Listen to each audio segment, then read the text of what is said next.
जी भाई, नॉलेज सीकर। अस्सलाम तो मुफ्ती साहब। अस्सलाम। मेरा क्वेश्चन ये फेमिनिज्म के रिगार्डिंग था।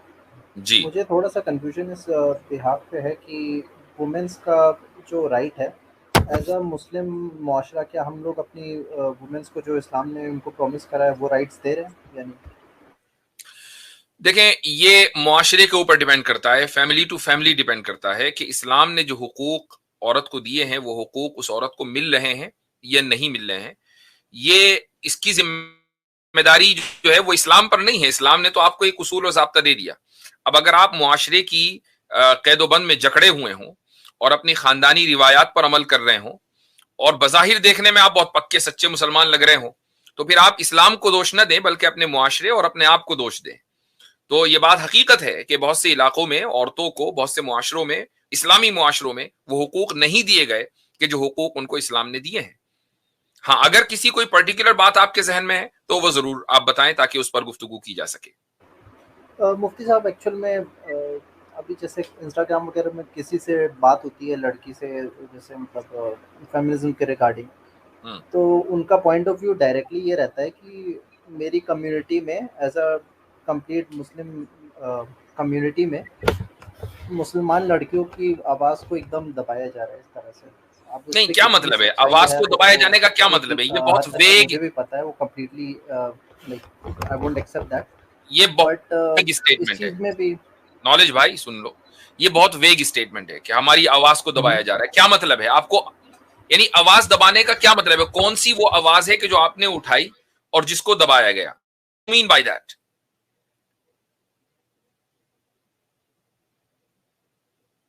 क्या भाई मेरी आवाज को दबा दिया गया क्या? नहीं नहीं जी।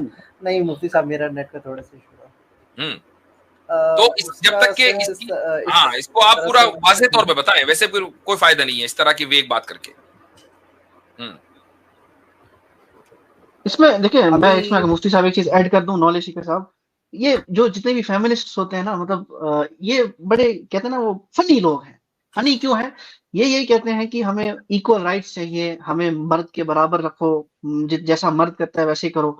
लेकिन रिसेंटली ये दो मीम्स अभी चल रही थी, वो मैंने देखी, मैंने कहा उस बात पर मुझे याद आ गई वो मीम, कि वो फेमिनिज्म कहाँ जाता है जिस वक्त रशिया यूक्रेन पर अटैक करता है तो बोलते हैं बच्चों और औरतों को भेजो, और मर्द जो है हजरात वो फ्रंटियर पे लड़ेंगे। तो उस वक्त इनका फेमिनिज्म कहाँ जाता है? अच्छा, रही बात इनकी, ये जो आपकी मतलब इनकी साथ बात होती है जो कहती हैं कि हमें वुमेन्स राइट चाहिए, तो उनको बोलो ठीक है, राइट्स मिल जाएंगे विद इन इस्लाम, जो राइट्स दिए हैं वो मिल जाएंगे, तो इसमें फेमिनिज्म के साथ क्या ताल्लुक है? वो फेमिनिज्म तो एक अलग कॉन्सेप्ट है, जिसको राइट्स चाहिए होंगे वो मांगे, विद इन इस्लामिक पैराडाइम में कुछ भी राइट्स मांग सकते हो, लेकिन फिर उसको फेमिनिज्म कह देना वो अलग चीज है, वो अलग बहस है। नहीं, इसमें मैं, इससे पहले ये भाई बात करें ना, मेरे ख्याल से उनका जो पॉइंट है ना, वो पॉइंट एंगल कर रहा है मुस्लिम सोसाइटी या मुस्लिम कम्युनिटी का जो लैक हो रहा है उस वजह से। हाँ। यानी जो मेल डोमिनेंट सोसाइटीज हैं इंडिया में या पाकिस्तान के अंदर ऑब्वियसली, तो वहाँ इस्लाम के राइट्स को हम कटहरे के अंदर, या इस्लामिक पर्सपेक्टिव को या इस्लामिक फिलोसफी को कटहरे के अंदर खड़ा करने से ज्यादा बेहतर है और मर्दों की इस्लाह की जाए जो हमारे नहीं, मुआशरे के अंदर।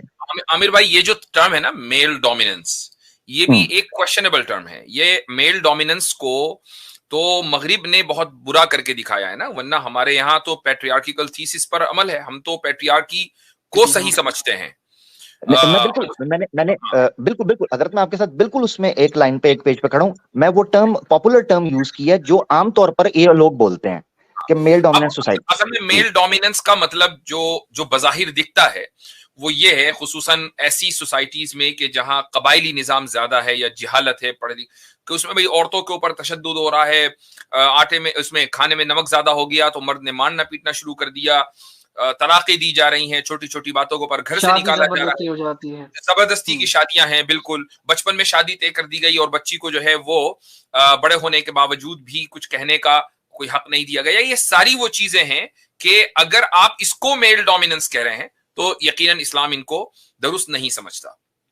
तो पहले ये तय होना चाहिए नॉलेज सीकर के बिल्कुल जो भी बात हो रही है वो क्या, किस सेंस में हो रही है, उसके बगैर फिर तफसीरा करना बेकार है।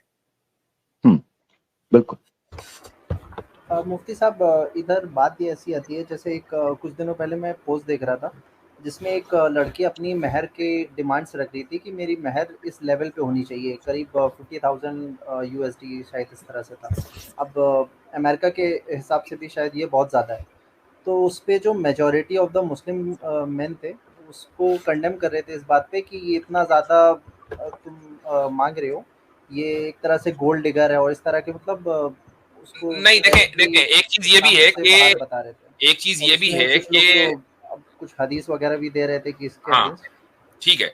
देखें एक चीज ये भी है कि औरत और मर्द को शादी करते वक्त ये इख्तियार है कि वो महर की जो भी रकम चाहे उसके ऊपर इत्तेफाक कर लें, $50,000 हो कि $50 लाख हो, ठीक है। अगर दोनों का इस पर एग्रीमेंट हो गया, एक औरत ये कहती है कि नहीं मुझे तो $50,000 ही चाहिए महर के तौर पर, तो ठीक है, वो इंतजार करे कि जब एक मिलियनर आ जाए तो उससे शादी कर ले।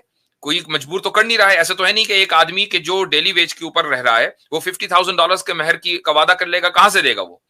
लेकिन हदीस में इस चीज को डिस्करेज किया गया है।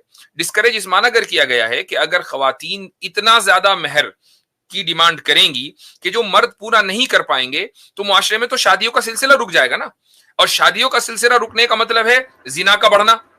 तो जिना आम होगा और शादी के जो हलाल तरीका है नस्ल को चलाने का वो चीज कम हो जाएगी। तो इस चीज को मुआशरे की इस्लाह के लिए ये कहा गया कि हर चीज जो है वो चेक एंड बैलेंस होनी चाहिए। इतना ज्यादा एक्सेसिव डिमांड ना हो कि मर्द उसको पूरा ना कर सके, और ना ही इतना कम हो कि उसकी कोई अहमियत ना हो कि बगैर महर के ही आप शादी कर लें। मुफ्ती साहब, यानी ये ना हो कि भाई आप औरत अपना हक मांगते मांगते मर्द के दोनों किडनी भी मांग ले, ऐसे तो ना करेंगे। हाँ, उसका हक किधर जाएगा। ठीक है। मुफ्ती साहब, मेरा एक्चुअल जो पॉइंट था इस पॉइंट पे नहीं था कि महर ज़्यादा मांगनी चाहिए या नहीं। मेरा पॉइंट जो था इस पे हक पे था कि ऐसा क्यों होता है कि हमेशा आदमी जो हम लोग हैं, हम लोग लड़कियों का या फिर अपनी सिस्टर्स का जो है वो साइड समझना ही नहीं चाह रहे। ऐसा मैंने देखा है मेजॉरिटी ऑफ द। भाई ये मसला सिर्फ मुसलमान का नहीं है, ये मसला तो इंसानियत का है। आप बताएं कोई भी औरत अगर इस तरह की बात करेगी कि जो मर्दों की फितरत के या मर्दों के मिजाज के खिलाफ है, तो चाहे मर्द वो मुल्हिदी क्यों ना हो, एथिस्ट ही क्यों ना हो, वो भी औरतों के खिलाफ बोलेगा। आप बताइए कि ड्राइविंग के ताल्लुक से औरतों के मजाक मीम्स बनते हैं कि नहीं बनते, कि औरतों को ड्राइविंग नहीं आती। अब अगर कोई ये कहने लगे कि यार मर्द जो है ना वो बहुत ही ज्यादा मिसोजिनिस्ट होते हैं चूंकि ये औरतों की ड्राइविंग का मजाक उड़ाते हैं, तो अब इसका ताल्लुक मजहब से तो नहीं है ना, मुसलमान भी उड़ाता है और गैर मुस्लिम भी उड़ाता है। नहीं, दुनिया में हजरत आप रेशो चेक करें, ये सर्वेस किए गए थे कि दुनिया में टॉप के जो जोक्स हैं ना, टॉप के जोक्स वो ये कपल जोक्स हैं, मियाँ बीवी के एक दूसरे को ताने मारने के। सबसे बेहतरीन कॉमेडी जो मानी जाती है वो ये है कि मियाँ बीवी एक दूसरे का मजाक बनाते हैं, ये टिकटॉक पे वायरल हो रही होती हैं। मैं यहाँ पॉइंट ये रखना चाहता हूँ कि जो आप बात रख रहे हैं ना कि उसका पक्ष नहीं समझते बहन का या सिस्टर का, वो भाई यही मर्दों का गिला है। सही मर्दों का भी यही गिला है, वो कहते हैं हमारी बीवी हमारी बात नहीं समझती। अच्छा दूसरी बात ये कि अपना पक्ष रखने के लिए, अपना मौकिफ रखने के लिए, और वो भी इतने सेंसिटिव मसाइल के ऊपर कि भाई मुझे $50,000 महर चाहिए। आपको इंस्टाग्राम मिला है, इंस्टाग्राम पर 50,000 महर का मुतालबा करोगे, भाई जाकर उस लड़के से मुतालबा करो ना कि जिसका रिश्ता आया है, जिसको रिश्ता भेजना है उससे करो मुतालबा। फेसबुक पर ये बात रखने की क्या जरूरत है। ठीक है। अरबों के इसका हल ना इस्लाम ने देखो कैसा बैलेंस किया है। ठीक है, जो बंदा किसी भी कानून को गलत इस्तेमाल करना चाहता है वो ये है।